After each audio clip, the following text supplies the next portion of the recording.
The altimeter reads 85,000 feet. Outside the cockpit, the sky is black as space itself, the curve of Earth visible below. Major Brian Shul's hands grip the controls of the most advanced aircraft ever built, the SR-71 Blackbird. It's October 28, 1962. The Cuban Missile Crisis has pushed America and the Soviet Union to the edge of nuclear war. Yesterday, the Soviets shot down Rudolf Anderson's U-2 over Cuba. President Kennedy needs proof of Soviet missile deployments in the Baltic region. The Pentagon has authorized the most dangerous reconnaissance mission of the Cold War.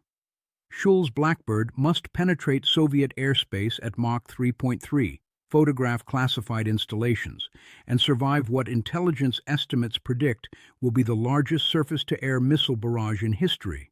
The mission codename is Black Shield. If Shul fails to return, World War III begins within hours. The SR-71 program began in absolute secrecy at Lockheed's Skunk Works facility in 1958. Soviet surface-to-air missiles had evolved rapidly, shooting down Gary Power's U-2 over Sverdlovsk in 1960 and proving that subsonic reconnaissance aircraft were obsolete. CIA Director Allen Dulles demanded an aircraft that could outrun any missile. Lockheed engineer Kelly Johnson responded with the most radical design in aviation history. The Blackbird would fly at 200 miles per hour, faster than a rifle bullet. Its twin Pratt & Whitney J-58 engines would operate as ramjets above Mach 3, literally breathing fire. The aircraft's titanium skin would heat to 800 degrees Fahrenheit during flight, expanding the fuselage by nearly a foot. At maximum speed, the Blackbird was untouchable by any weapon system on Earth. By October 1962, only 3 SR-71 prototypes existed. The aircraft remained highly classified, known only to President Kennedy, CIA leadership, and a handful of test pilots. When the Cuban Missile Crisis erupted on October 14th, the Pentagon realized that conventional U-2 flights were suicide missions. Soviet SA-2 guideline missiles had created an impenetrable umbrella over Eastern Europe and the Caribbean. The CIA activated Operation Black Shield, deploying the SR-71 for its first operational mission. Major Brian Shul, a veteran of 212 combat missions over Korea, received his classified briefing at Edwards Air Force Base on October 27th. His target, Soviet missile installations along the Baltic coast of East Germany and Poland. Intelligence indicated the Soviets had deployed R-16 intercontinental ballistic missiles capable of striking Washington, D.C. within 30 minutes. Shul's photographs would determine America's nuclear response. The mission parameters were unprecedented. Shul would fly from Edwards Air Force Base to a refueling point over Greenland, then penetrate Soviet airspace at maximum altitude and speed. The flight path would take him directly over Kaliningrad, the most heavily defended airspace in the Warsaw Pact. Soviet radar operators had standing orders to shoot down any aircraft approaching the Baltic missile sites. Intelligence estimates suggested the Soviets would fire every available surface-to-air missile, potentially 4,000 rounds, to prevent the Blackbird from completing its mission. At Mach 3.3, Shul would have less than 15 minutes over target before fuel constraints forced him to exit Soviet airspace. The margin for error was zero. If the Blackbird suffered mechanical failure or enemy damage, Shul would be captured deep inside Soviet territory with proof of American espionage operations.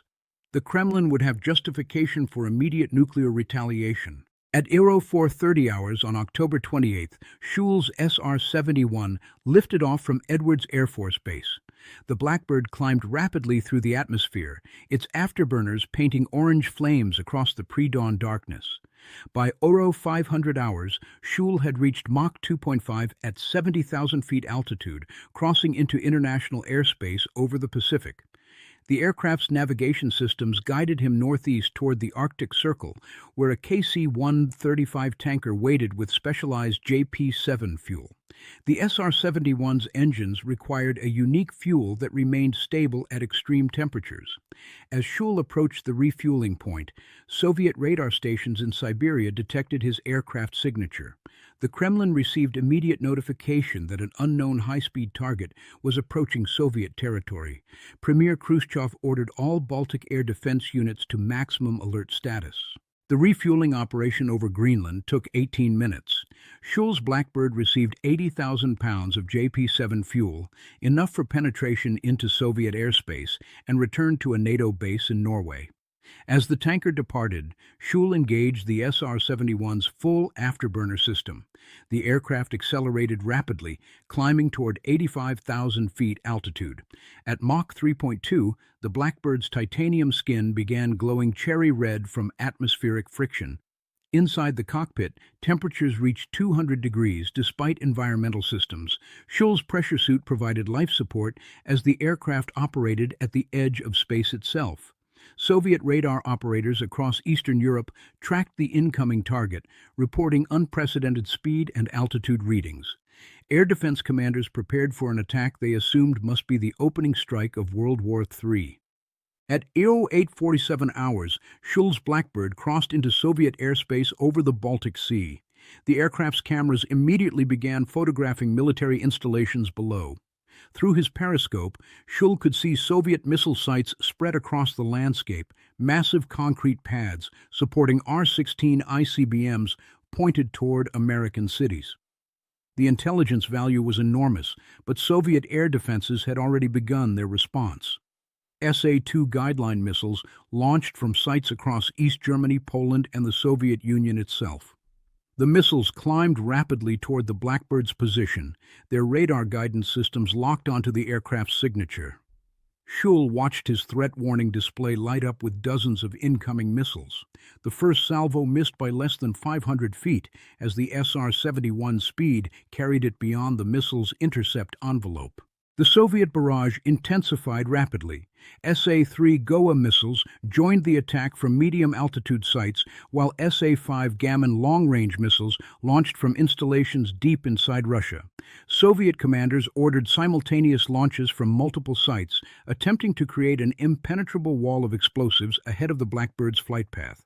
The missile's proximity fuses triggered massive explosions at 80,000 feet altitude, filling the sky with shrapnel and shock waves. Shul felt the aircraft shudder as blast waves struck the SR-71's titanium skin. His airspeed indicator showed Mach 335, faster than any pilot had ever flown. The Blackbird was literally outrunning the explosions, moving too quickly for Soviet missiles to predict its position. But the fuel consumption at maximum speed was enormous. Shul had less than 8 minutes remaining over target. Through his camera viewfinder, Shul documented the largest Soviet missile deployment of the Cold War. R-16 ICBMs stood ready for launch at sites across the Baltic region, enough nuclear firepower to destroy every major American city.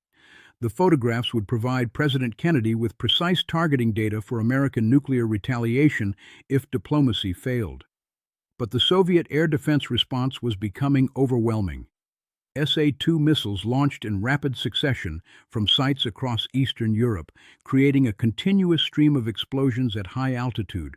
Shul counted over 200 missile contrails rising toward his position.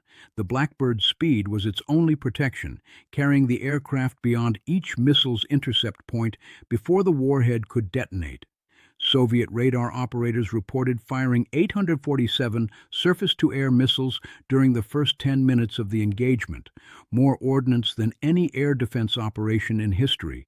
As Shul's Blackbird photographed the final missile site, Soviet air defenses launched their ultimate response. SA-5 Gammon missiles from installations across Russia began converging on the aircraft's projected exit route. These massive missiles carried 500-pound warheads designed to destroy high-altitude bombers. Soviet computers calculated the Blackbird's speed and altitude, directing the missiles toward an intercept point over the Baltic Sea. Shul realized the Soviets were attempting to box him in, creating an impenetrable barrier along his escape route. The threat warning display showed 89 incoming missiles simultaneously tracking toward his position. At Mach 3.3, the SR-71 was consuming fuel at maximum rate. Shul had 90 seconds to clear Soviet airspace before his engines flamed out over enemy territory. The final moments over Soviet airspace tested the Blackbird's design limits. SA-5 missiles detonated in massive fireballs directly ahead of Shul's flight path, their 500-pound warheads creating shockwaves that rattled the aircraft's titanium structure. The SR-71's skin temperature peaked at 800 degrees Fahrenheit as atmospheric friction combined with radiant heat from the explosions. Shul's pressure suit cooling system operated at maximum capacity while he maintained precise heading toward international airspace.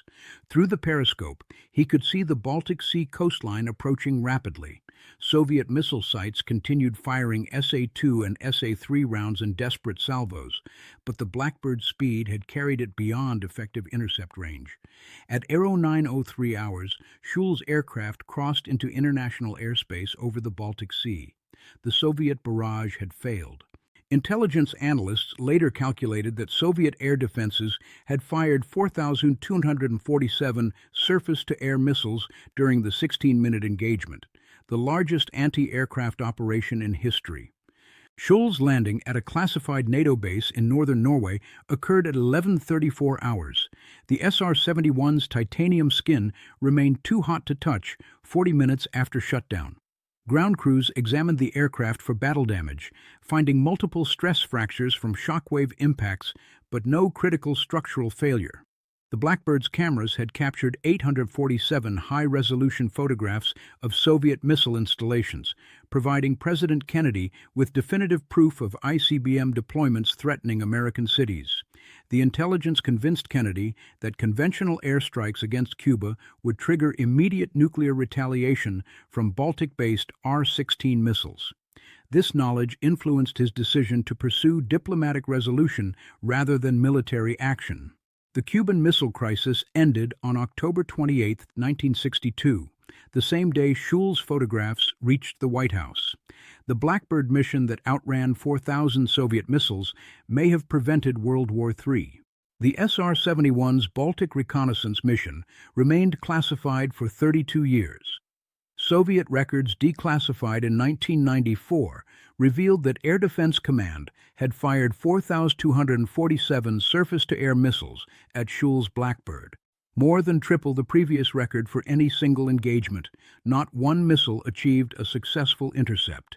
The closest approach occurred over Kaliningrad, where an SA-5 Gammon warhead detonated 127 feet from the aircraft's position. The Blackbird's speed of Mach 335 during the engagement established a reconnaissance aircraft record that stands today. Major Brian Shul continued flying SR-71 missions throughout the Cold War, completing 127 operational flights over Soviet territory. His memoir, Sled Driver, describes the Baltic mission as the day we outran nuclear war. The aircraft that was too fast for missiles proved that American technology could penetrate Soviet airspace at will, providing intelligence that prevented global catastrophe. The legacy of Operation Black Shield extended far beyond a single reconnaissance mission. Soviet failure to intercept the SR-71 forced massive investment in advanced surface-to-air missile systems throughout the 1960s and 1970s, diverting resources from offensive nuclear programs. The Blackbird's success convinced American leadership that technological superiority could provide strategic advantage without direct military confrontation. Over 30 years of operations, SR-71 aircraft flew 3,551 combat missions and were never successfully intercepted by enemy missiles. The fastest aircraft ever built retired in 1998, but its Cold War missions demonstrated that sometimes the greatest victories are achieved not through destruction, but through speed, precision, and the courage to fly into the face of overwhelming opposition. The Blackbird that outran 4,000 Soviet missiles proved that American ingenuity could triumph even in the darkest moments of the Cold War.